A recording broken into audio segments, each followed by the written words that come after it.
میرے بھائی اگر یہ ملک ایٹمی قوت نہ ہوتا تو ہندوستان جو کہ آج آپ نے حالیہ جنگ میں دیکھا وہ تو، اور اسرائیل اور اس طرح کی دیگر یہ تو پاکستان یہ تو چاہتے ہیں کہ پاکستان کا ایٹمی پروگرام رول بیک ہو، یہ قوتیں یہی چاہتی ہیں.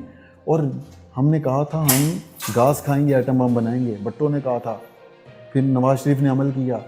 تو کچھ قوموں کی عزت اور بقا سے آگے نا کوئی چیز نہیں ہوتی. دوسری بات، یہ قوم بلا شبہ آپ دیکھیں مہنگائی، بے روزگاری اور یہ جو عوامی مسائل ہیں، آپ دیکھیں حکومتیں ڈیلیوری کرتی ہیں، ڈیلیور کی طرف جاتی ہیں.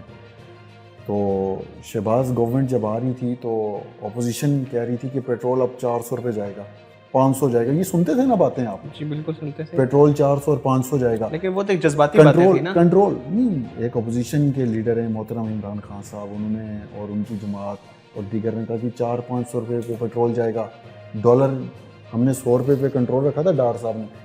تو خان صاحب کے دور میں آپ نے ڈالر کی اڑان دیکھی. ایٹ لیسٹ مہنگائی پہ اگر انہوں نے اضافہ نہیں تو کنٹرول اس گورنمنٹ کا یہ پاکٹ میں یہ پازیٹیو چیز ہے کہ انہوں نے مہنگائی پہ کنٹرول کیا ہے.